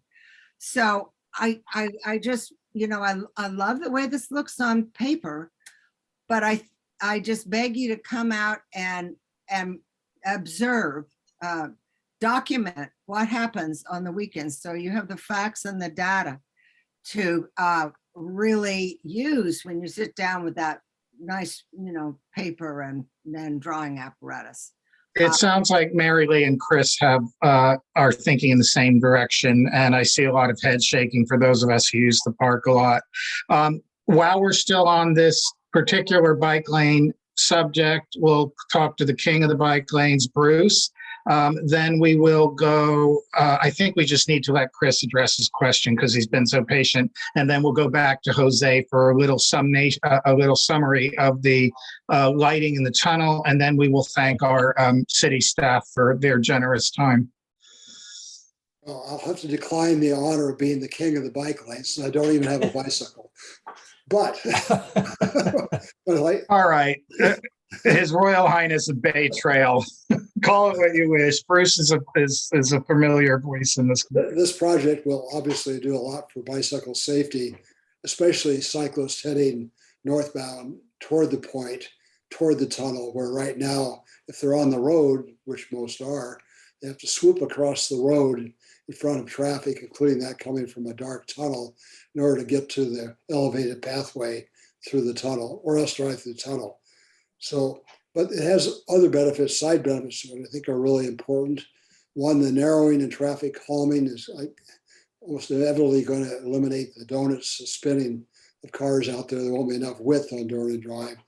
And then also, I think it's really important to eliminate the parking on the inland side of the street, where right now, occasionally, especially on busy summer holidays, families will park over there, and kids and families will dart across the street to get to the picnic area or the playground. The Park District has 3 formal large parking lots, 2 overflowed, which really are not well used. They're not even open quite often, and 1 ad hoc one. So there's ample parking within the park on these busy holidays for everybody to park on the bay side, where the picnic facilities and other amenities are in the park. So I think this project has some important side benefits in addition to improving bicycle safety. Thank you. Thanks, Bruce. It looks like we should thank Patrick for his time. I think you've got a few ideas that you can discuss with the engineers. I have suggested that we invite Patrick back the meeting after next, because we already knew by the time he came that this meeting was going to be a long one. So I'd like to thank you for coming, and I'd like to suggest that we invite you back to see how you are progressing with the engineers. Gary, did you have a question, or were you just waving hi? No, I had a comment. If you look at the tennis courts right by the plunge, and we talked about the bike lane coming down there, and that whole area was widened out, as Patrick was talking about earlier. So it really is servicing both pedestrians and bikes. One of the problems there, unfortunately, there's an easy solution. When bikers come from Miller Knox Park down toward Point Richmond, and you go by the tennis courts, they come out of the tunnel going really fast, and people coming out of the tennis courts, you got to watch out. And I'm thinking about put signs up inside the tennis courts that when you walk out, look to your right, because they're really storming out of there, and we're going to get somebody really nailed. Gary, years ago, we suggested they simply paint a line down that sidewalk with a bicycle logo towards the street to indicate that pedestrians should stay closer to the plunge side and bicycles. Literally, Patrick, minutes after I yelled at that I had a heated conversation with you, I was walking my elderly dog, and somebody literally drove over his leash Oh, between me and my dog. So it is super dangerous. That was an inconsiderate bike rider who should have been going slower and seen a senior citizen and his elderly dog. But I think that's a super easy solution, which I remember Bruce and I discussed last year. So Lisa and I are going to pick up with Bruce about signage and the possibility of sidewalk markings. Thanks, Gary. Time for Chris, because he's been waiting for 40 minutes for this. And then we'll go to tunnel lighting. And once again, we'll thank our city staff for staying with us so late. Chris? Thank you very much. Yeah, thank you. So I'm calling really on behalf of a lot of the residents over here in Brickyard Cove. The development over here has been going on for 40 plus years. I'm a resident of Seacliff. And this is really a question for Director Leach, or an encouragement for Director Leach. We have a portion of the road here, Brickyard Cove Road, which is still a private road, despite the fact that the city's agreement with the developer and the community was when the road was connected, Brickyard Cove Road was connected to Seacliff Drive, which it wasn't connected before Seacliff was built. It was a dead-end road. You couldn't get between two places over the hill like you can now. When the road was finished and connected, the road was dedicated to the city to become a public road because it serves about 1,000 people now over here. The city has not done their portion of the agreement, which is to accept the road. We realize there's one portion that needs some repaving, and we're working to produce a plan. But we need the city to agree to live up to its original agreement to take the road as a public road, because it is a public road. We have now had one developer come in to build water line and connect to, a tiny little sliver of a public road. But they don't have to contribute to the road maintenance. We're now considering another developer coming in on the PG&E lot that's going to connect into this private road, yet it is publicly maintained, privately owned, privately paid for maintenance, but somehow public access. That can't be right, especially if you're contemplating having 8,000 dump trucks come up and over the hill. Literally. That small lot in. It's time for the city to live up to its agreement, because if you don't live up to your agreement that's now over 10 years old, how can we trust the city with any new agreements they might want the community to accept as part of any sort of development plan? Thank you. Shasta? Where would Chris go to investigate his question further? Directly to your office? I can respond to it. Oh, Joe, okay. Yeah, absolutely. So we've been working with Steve Chamberlain. Chris, I don't know if you know Steve. I do. Okay, so Stephen has been in discussions with both me, well, even prior to me, with Tafik Halby, and probably before Tafik, Yoder, Bermudez. So I think this issue has been ongoing, as you've kind of noted. But I think the last piece to the puzzle was whether the slurry seal treatment that was going to be done by the HOA in advance of the city accepting the street was going to be required to include addressing any handicap ramp deficiencies on two intersections. I think one is Pelican and the other was, the intersection escapes me. Mallard, yes, thank you. I looked at those as I rode my bike past them last week. They're in acceptable condition. That was relayed to Steve yesterday. So I think we're at a place to kind of give you the permit, or not really a permit, but the approval to go ahead and move forward with the project. And then once that's done, then we can accept the street. So I think we're pretty close. Thank you. That's good news. Unfortunately, these agreements go back to like 1965. And that's only one portion of the private road. There's another portion of Brickyard Cove Road, which is not under Steve's domain, which is already a perfectly acceptable road. With a stroke of a pen, it could be accepted by the city right now. It'd be nice to see the city go ahead and accept the road, which requires no work, nothing to be done, just accept the dedication and to show good faith before we enter into a several $100,000 repaving project. And that's not under Steve's remit to get that portion of the road, because it's not owned by HOA 1. It's owned by the marina, and Seacliff and Brickyard Landing have to pay for that part of the road. So right now that road can be accepted.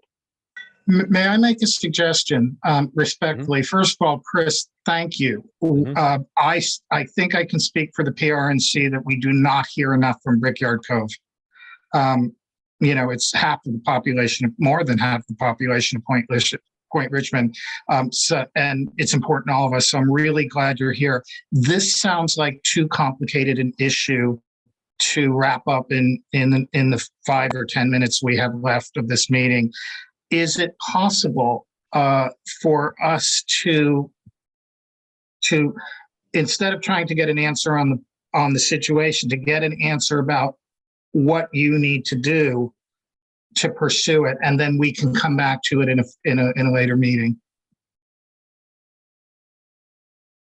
Yeah, absolutely. I would say send me an email, Chris, on this, and then I'll work with. We've got a consultant that's working with Steve, and he can kind of help me pursue this and get this across the finish line as well. It sounds like the city is willing, you know, and I really, Chris, I'm really grateful for your patience, and I'm really grateful to see participation so that the rest of the Point Richmond kind of knows what concerns are that we are. I can speak for myself. I was totally unaware of, and I've lived here 30 years. So thank you. Thank you, Director Leach. I know you're a one-man band right now, and I'm really appreciative for all your efforts. I realize that everyone's throwing stuff at you from all over the city of more than 100,000 people. I really appreciate your attention. Thank you. Thanks. You're welcome. I know that the team from facilities gets up super early. So Jose, thank you for hanging in there. I owe you a drink at the what did they call it? The Last Spot Lounge. Would you just and I probably should have called on you sooner because it's such a short announcement, but the tunnel lighting has been, for those of you who are unaware, has been something we've been addressing. I have emails going back to 2014, mostly where the city acknowledges that the tunnel lighting is antiquated and difficult to maintain. The proposal, I'll sum it up real quick, is that the antiquated lighting be moved from the top of the tunnel and drop down to the side of the tunnel over the sidewalk / bike way, so that it's easier for the city to maintain and brighter and easier for pedestrians and bicycles. So there was some frustration when we saw us kind of returning to just fixing the old ones. Jose, could you comment on what happened to the first quarter projections of that being repaired, and what the future holds for that project? Absolutely. I got a couple of notes here. If you don't mind, I want to go through them before I get into answering that question specifically. But just a brief history, very brief, on the tunnel. It was built in 1912, and it's approximately 741 feet in length, with portals on the north and the south end. On that 741 foot span, we have 26 fixtures. On July 16th, 23 of the fixtures were relamped. 7 of them are currently not working, and this wasn't meant to be a permanent solution, but rather done to improve the lighting while the permanent solution is actually implemented, which I'm actually actively working on now. I understand that the project is overdue, and we're trying to bring a resolution to this as soon as we can. So we're working with an electrical contractor and an engineer to order the fixtures that will be moved from the center of the tunnel over to the west side that you described, the walkway and the bike path. The new fixtures will not affect the wildlife, because I know that was a huge concern that we had from the emails that I was receiving. So they're going to be LEDs, and they're not going to be blue or exceed the 3,000 Kelvin. So fantastic. Any timeline? Or is it? I don't want to give a hard timeline on the estimated date of completion, because there's certain things that have to be done prior to us actually implementing and starting any type of construction. There's certain issues that come up that I want to involve engineering, because I mean, that lighting is so antiquated. I'm thinking it was probably put in 1912 as well. So what we want to do is we want to make sure that the new lighting that goes in lasts another 100 years. And it's within the standards of everything that was addressed in that email. Okay, it sounds very much like you're on it, and like many projects in the city, budgeting and staffing just didn't allow for the timeline we had hoped for. Once again, Jose, I'm really grateful that you stayed up so late for such a short presentation. Does anybody have any questions specifically concerning the lighting before we let Jose go back to his other life? Anybody? All righty, Jose, thank you so much for joining us. I would like to thank all of our guests from the city. It's late. Many of you were up way past midnight at the city council meeting last night, or possibly watching it from home. This is one of the most cohesive and mutually respectful meetings that I've attended with city staff for the PRNC in a long time. And I'm grateful, Ashasa, that you really pulled your team together, because I do feel that this avoids the whole idea of we need to talk to him and she needs to talk to him, and then you come back and say, I had no idea. There are a lot of balls in the air for city staff right now in general. My personal experience is they're pretty cooperative and they do the best they can with limited resources. You, Shasa, in my opinion, are as cool as a cucumber. And I admire you. And the most valuable gift anybody can give anybody else is their time. So I'd like to thank all the city workers for their time. We are going to let you all go home. And I think we're going to lose a lot of folks now, but we are going to then finish our meeting, and we will end up about half an hour late. And I thank the membership for allowing us to utilize this staff. Thank you. And just in terms of keeping the communication open, when former city manager Bill Lindsay left, my daughter, who was very young at the time, walked into this office that I'm sitting in and said, well, who's going to take care of the poop tree plant now? So for your next meeting, I don't know, I feel like I've told this story to Joe before, but I don't remember. So I think for our next meeting, when we come back, and maybe it doesn't have to be next month, maybe it can be next quarter, that would be a good opportunity for the wastewater recovery folks that are on Joe's team to join versus the folks you had tonight, to hear more about the treatment plant and your other favorite topics. So I know that I appreciate your thoughtfulness and your kind words, but we know that there's a lot of opportunities there. And then in a future meeting, we can maybe have staff from the port come. So we want to make sure we improve communication, and are happy to participate, either myself directly or other members of the team. We're going to be focusing on the mayoral and council race, and then maybe just before the holidays. There's nothing that speaks to holidays like the smell of raw sewage. So maybe we'll have you back just before then, and we'll Federal Express you all some eggnog to enjoy. Once again, city staff, thank you. I think we should move on with our meeting so we can finish it up. Thank you. Good night, all. Okay, so community briefs. If you are on, I'm going to shout them out. If you are on this list and you don't have any particularly exciting briefs and you would like to pass, you can. Monroe, you and I should probably talk on the street corner sometime soon. Okay, and so let's go on. And by the way, most of these community organizations, or many of them, will be present at National Night Out once again, which is on Tuesday at 6:30 in the town square, or in the town triangle, only for about an hour and a half. So is there any immediate cert business? Charmaine? First Sunday of every month, we're doing first aid training. And come and see us. We'll be there for National Night Out. Okay, and actually Charmaine has some pretty exciting things planned, and she seems to have charged or charmed the fire chief to maybe stop by, so that would be interesting. Cordell, are you still on? I don't see you.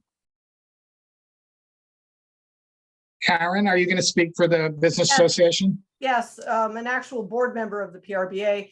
We've started our planning for October 29th, the Fall Fest. It's coming back after a 3-year absence, and it's going to be a huge, fun costume contest, petting zoo, pumpkin patch, food tables, live music. We're shutting down all of Park Place from the West Richmond to the stop sign.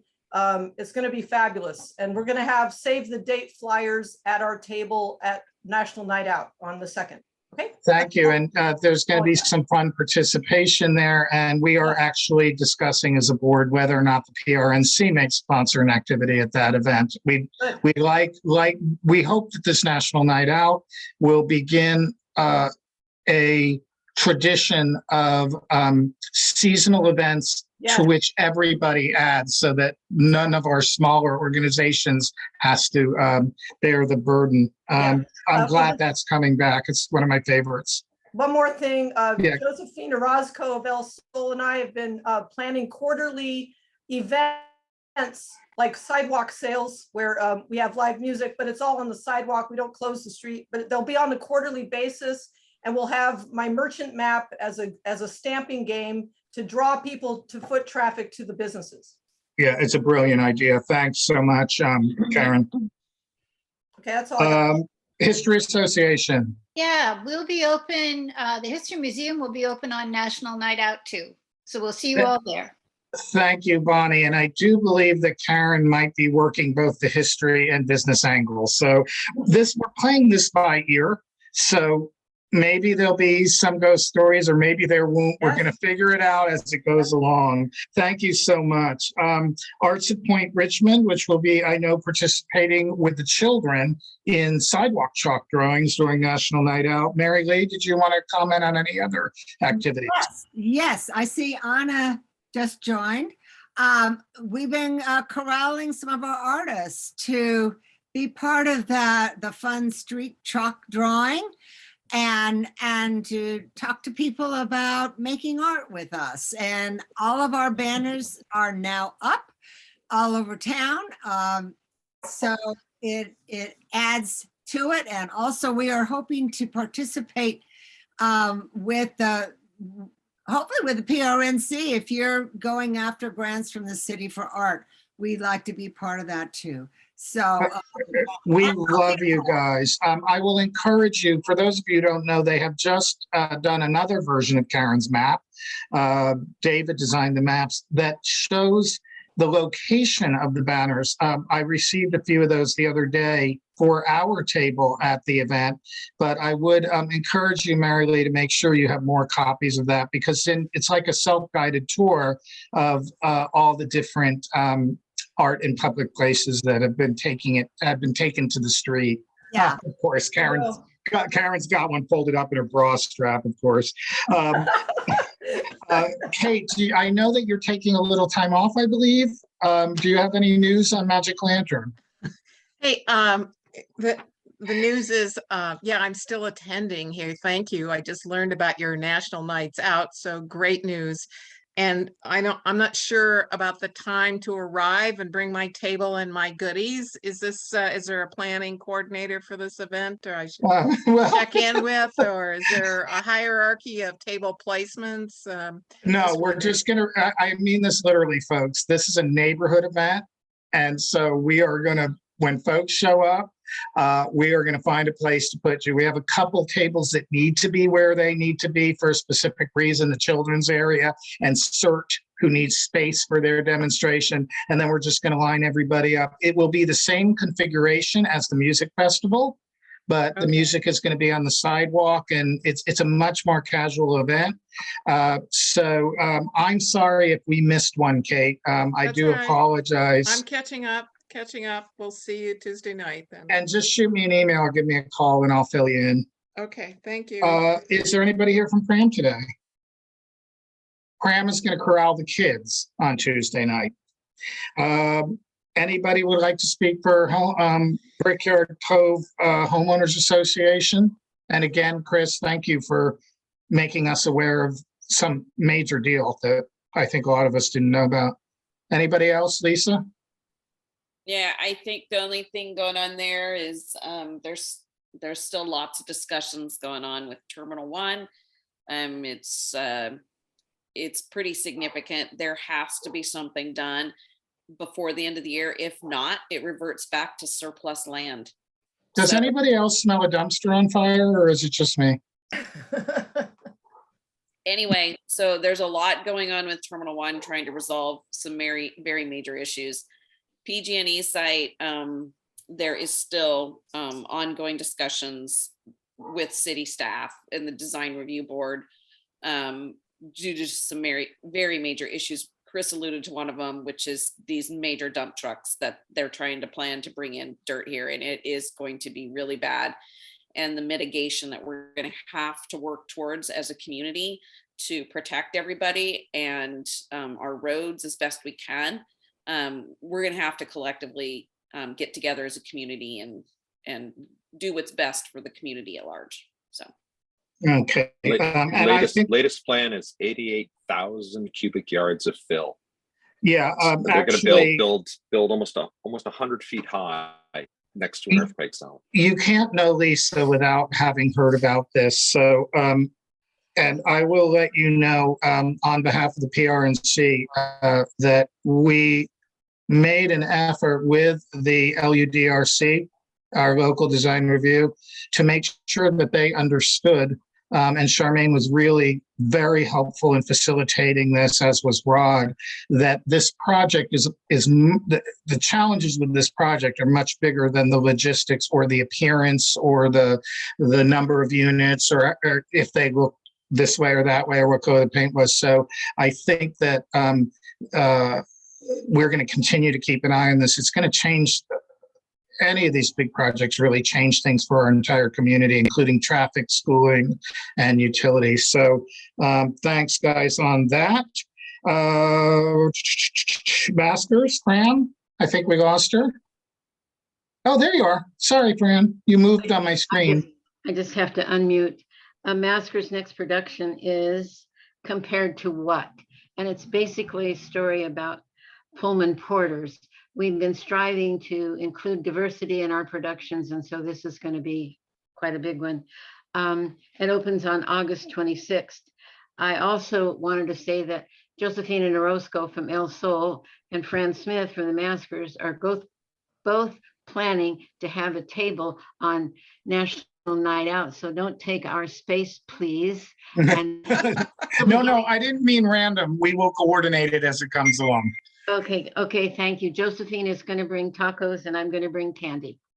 There, You are, and again, happy birthday, Fran. Oh, it was, being 88 just kind of doubles the parties. I had no idea how many parties I was going to get.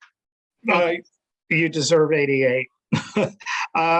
Anybody here from, Fran, where are we? Richmond Neighborhood Coordinating Council, Cordell?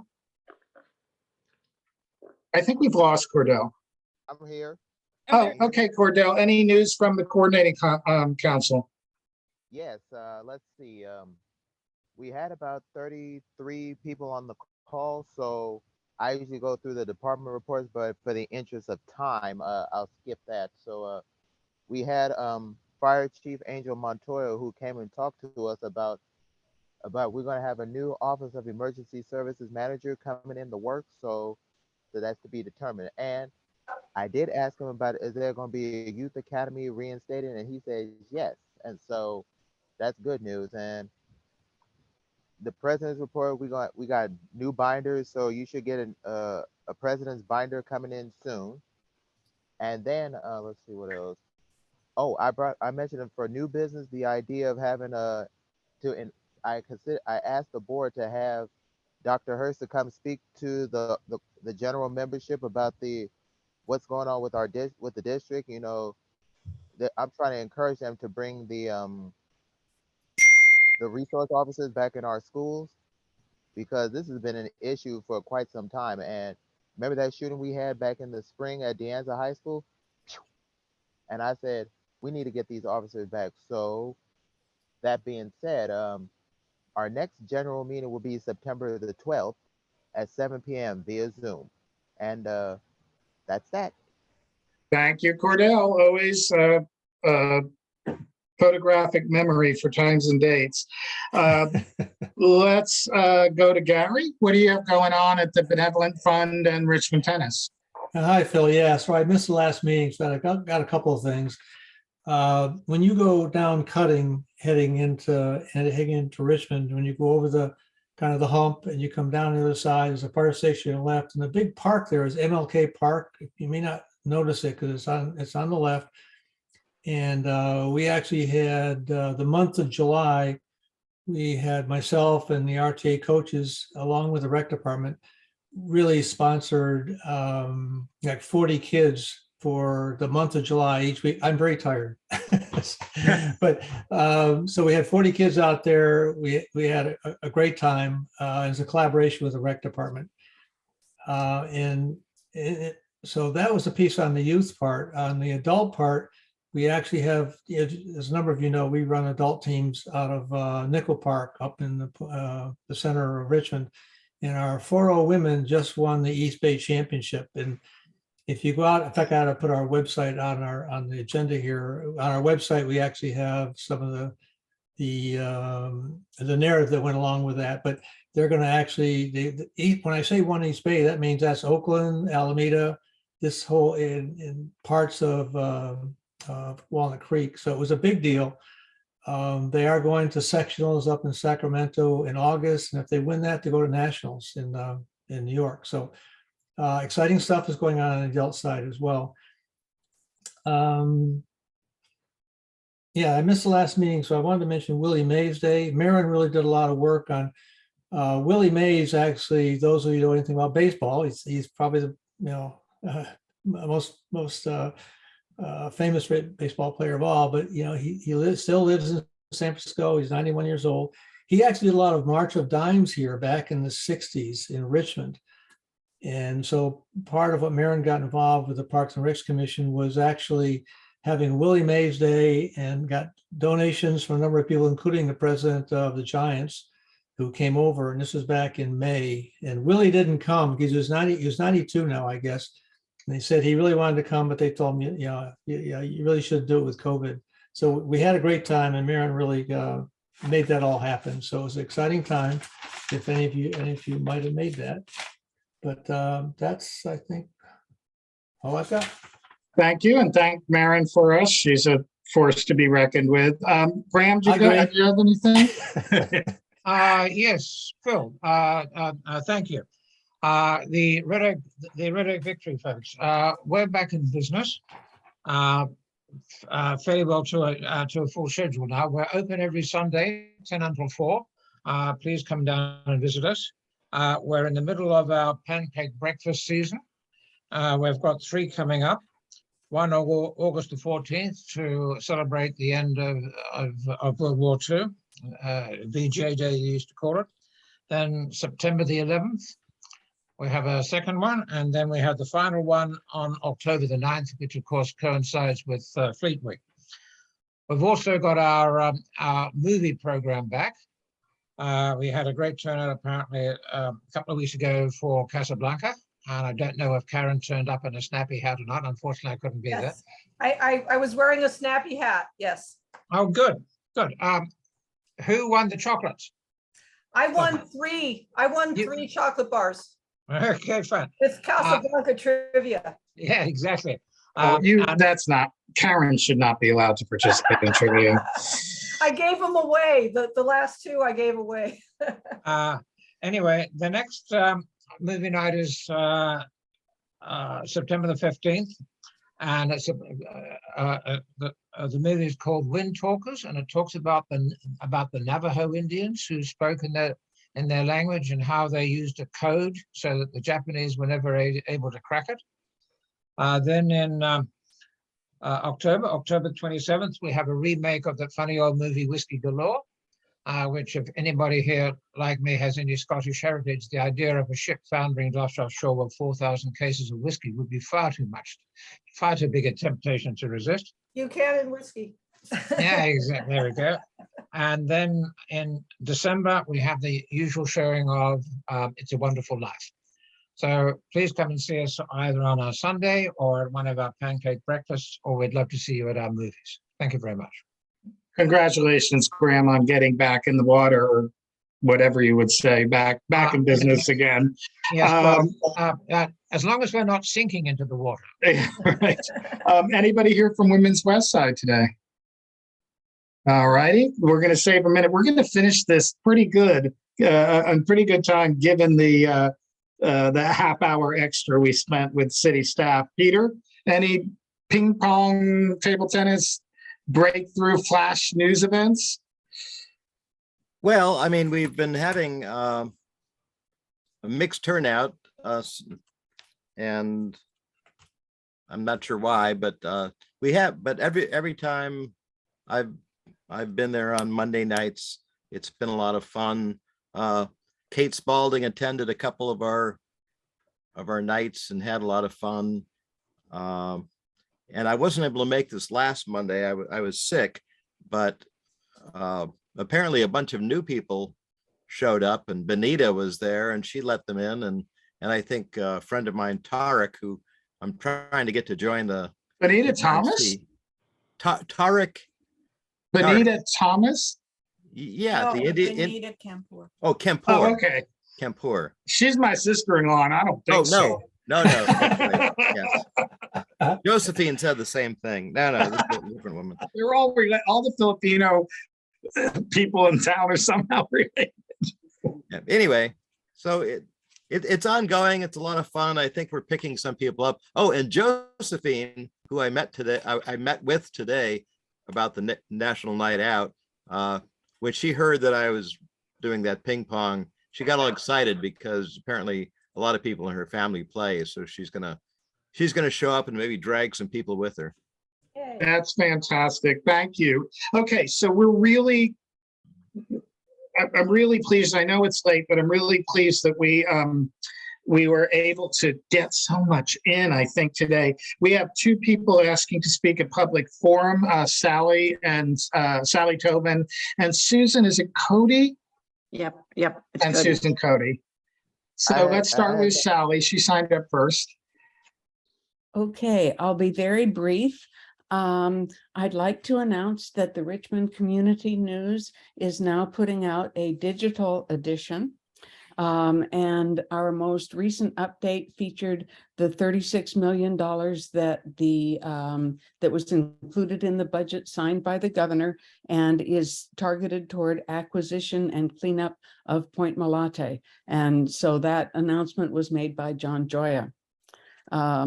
And I'd also like to just mention that there is a speaker series called Speaking Up for Point Malate that is Monday evenings from 6 to 7. And if you want more information on that, I have just put it in the chat. Perfect. And so thanks very much. It was a great meeting. I really appreciated it.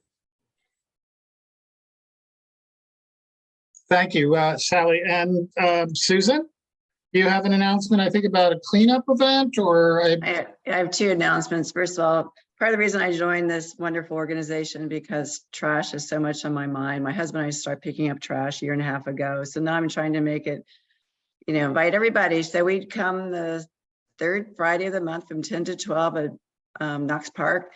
And we pick up trash. Then I bring lunch from from Little Louie's. So we have a great time, get a good exercise. So the next one is August 12th from 10 to 12. So we'd love to see, Mary Lee came and helped us one time. So we'd love to see you. And then I came to Up and Under to meet Sean Dunning because of this group. I forget who announced it, but I went and I said, Sean, I'm so upset about the trash, it's everywhere. And he said, yes. He's been running around, jogging around Point Richmond. He said he's identified 9 issues and one of them is trash. So he actually came and helped me pick up trash. So Karen Buchanan and I are doing a meet and greet with him on Sunday from 4 to 7 at Mark Howell's house. So everybody's invited if anybody else would like to come and meet Sean.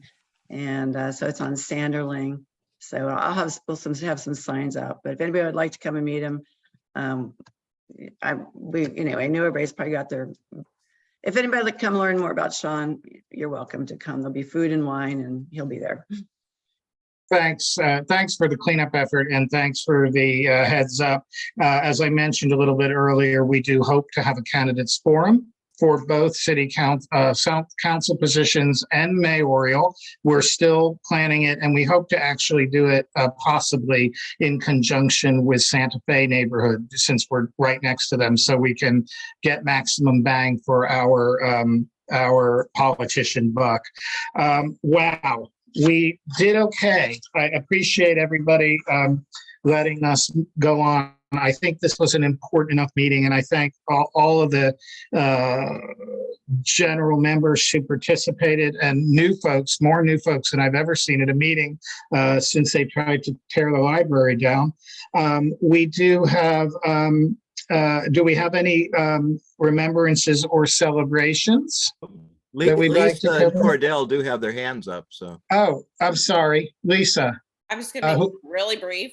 I really just wanted to say, we're trying to do our first national night out. So please, please, please spread the word. We really want to get the community together. So we're counting on everybody to help spread that word and make it a successful event. We heard from Fire that they're definitely going to really try to participate in the event. Station 61 right here. So want some kids to come out. The police schedule still being, figured out, but please spread the word. And thank you all for participating tonight. It was awesome.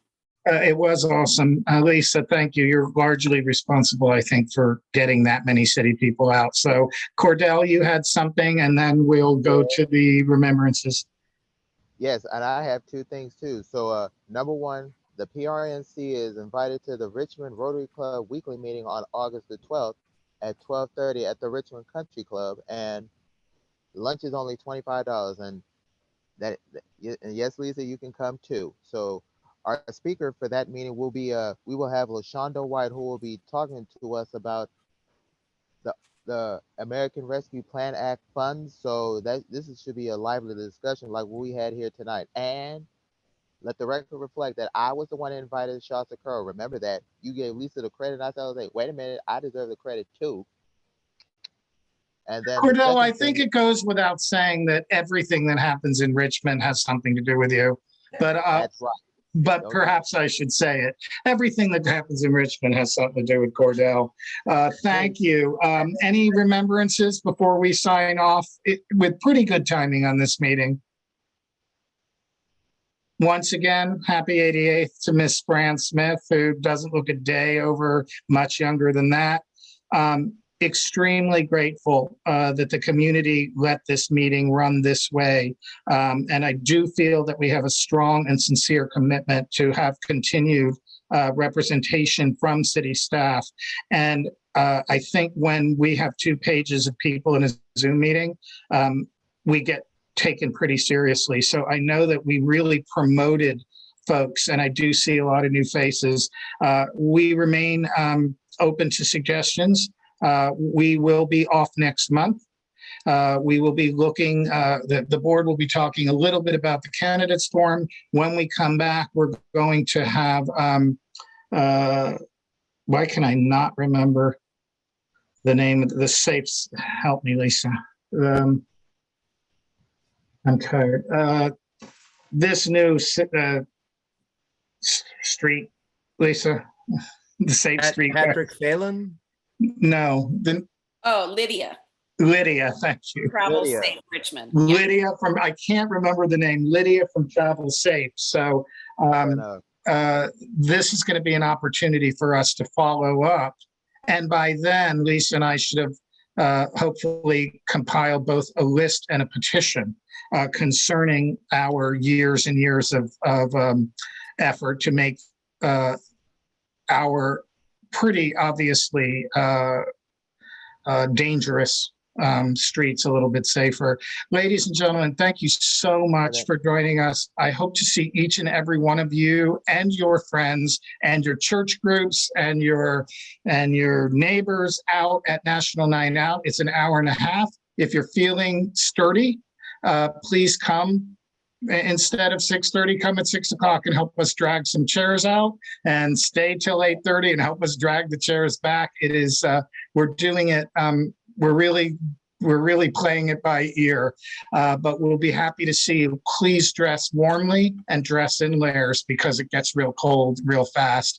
Thank you once again for everybody, and thank you for the board. We've been putting a lot of effort into reaching out to you, and we're glad to see that it's working. Good night, everybody. Phil, I was Right. going to say something real quick. Thank you, Phil. I just remembered it. Very well run meeting, Phil. Thank you. Yeah, Good night, everybody. good job. Everybody. Thank you. I think. Oh, Phil. I had Yes, some- Cordell. I had a suggestion for the next agenda. We ought to invite the Fire Chief Montoya to come in the fall to talk to us about fire safety. Because when we had the Fire Marshal Govan came last month, I figured, why don't we have the fire chief to come in the fall? Well, we are just making the fall schedule, so I think that's a good consideration. Thank you. Thanks. We tend to listen to your suggestions, Cordell. Thank you. Good night, everybody.